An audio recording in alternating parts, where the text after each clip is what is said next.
That's right, you better keep clapping, bitches.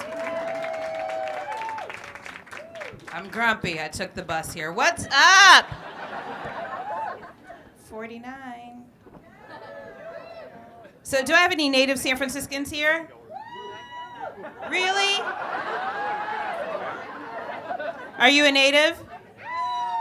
Really? Where'd you go to high school? You went to Wash? Right, that's how we qualify. There aren't many of us left. I'm a native San Franciscan. We're like unicorns. I'm the black unicorn. Which means, no, you cannot touch my mane after the show. Or ask me how often I wash it. But because I'm born and raised in San Francisco, I have been writing muni my entire life. So, right? Natives, you know, right? There was a time in San Francisco we had this thing called families and children. And when I was a child, I would ride muni by myself. Why are you saying, ah? It was a different time. It was a good time. I would be 7 years old. I'm the oldest, right? And this is how different San Francisco was at the time. My mom, who owned a sporting goods store on Haight Street, and we lived upstairs from the sporting goods store, we would just be crawling all over the store, and she'd just be like, get out of here. Here's some money. Come back before the sun sets. And I would be 7 years old and riding muni by myself with like all of my relatives from ages 1 to 6. Right? Muni was our babysitter, is basically what was going on. And I learned a lot of life lessons on muni. The first one I learned was responsibility. I remember I was 7 years old. My mom had been like, just get the fuck out. Get out. Here's some money. Go away. I don't want to see your faces. I don't want to smell you. Get out. Right? And I was like, let's go take the 43 to the 38 to the movie theater. There used to be a movie theater on 17th and Geary, and they would show kids movies all the time. Like I saw Bambi there, I saw Tron there, I saw all sorts of stuff there. The Raggedy Ann movie. So one day I decided, okay, we're all going to the movies. She gave me way more money than she needed to. I know I can buy Hello Kitty stickers after I bring you all home. Let's get on the bus. So we got on the 43. And at the time, my brother was 3.5 years old, right? So we get on the 43. Everything's great. I got my head count going. We get on the 38. We get on the 38 at Geary and Masonic. And we go to get off at Park Presidio. And the doors, and I'm counting. There's one left. And I look, and the door's closed. And my brother's like,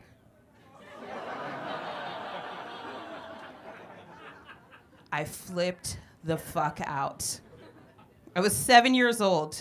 My half Ethiopian side kicked in. I got to the next bus stop before the bus. Crying the whole time in like my Rainbow Bright t-shirt, right? And my Converse high tops and my pigtails, just like, no! And then I got to the bus stop, the bus driver opened the doors, and I'm like, where's my brother? My brother's like, I'm right here.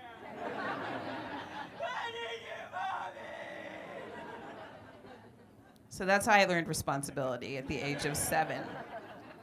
Obviously, none of the kids in my family told my mom, because the next year my mom was like, I think you're old enough to ride the bus to school by yourself. And I was 8 years old. I was 8, right? And I lived in Upper Haight, and the school I went to was in Lower Haight. It was on Haight and Buchanan. I went to French American International School, which is now on Oak.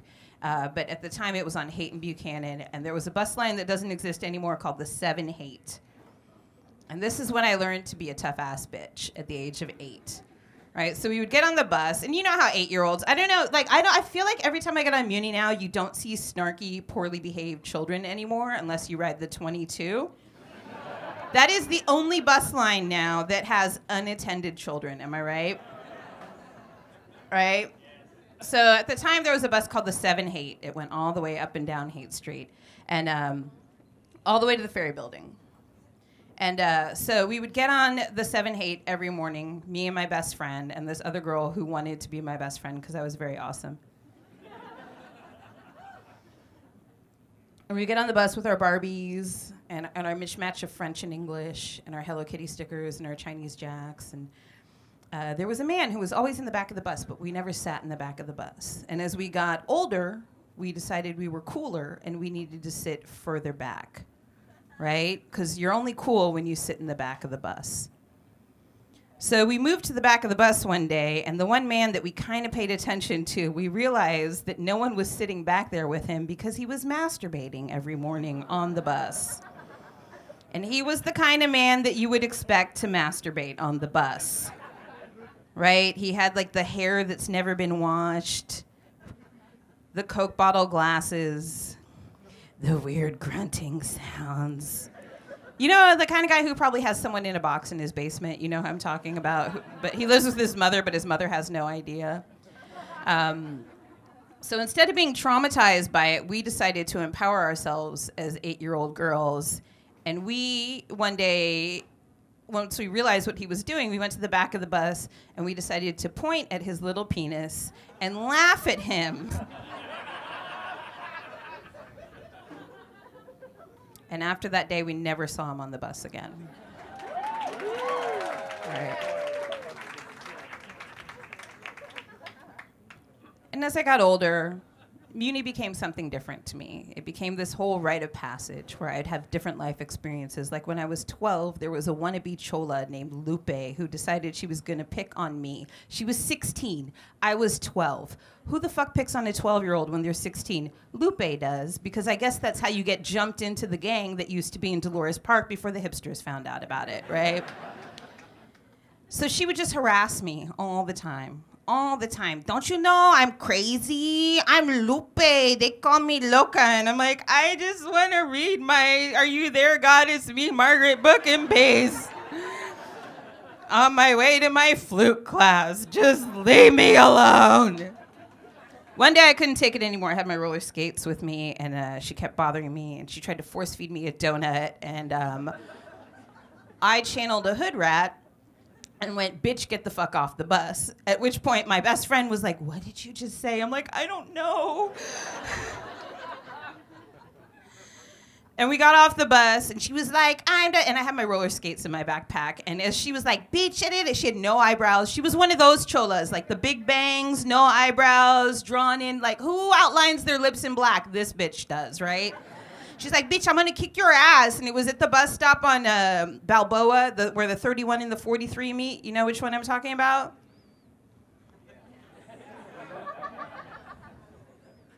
How many of you just moved here and just started riding the bus?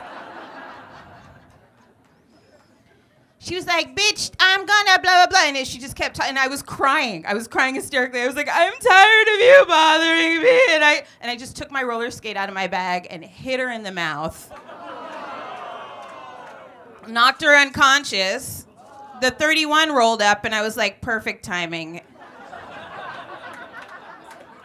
Then I felt emboldened, right? And as an adult, I moved to Potrero Hill, and I would ride the 19. And I loved riding the 19 because there'd be hood rats on the back of the bus all the time, right? And as Potrero got gentrified, it would be like hood rats and techie people. And I gravitated towards the hood rats because I needed to know what the new hip-hop artist was, and they're the only ones who were going to tell me since I got rid of cable, right?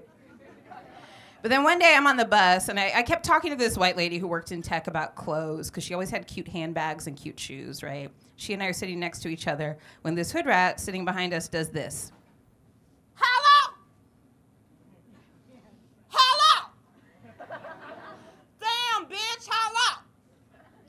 And she turns to her and goes, can you lower your voice, please? And she was like, ugh, I know this white bitch. And I turned to her and I went, don't pull the white bitch card. Keep it the fuck down. And I must have looked like her mom. That's how old I'm getting, because she was like, I'm going to have to call you back.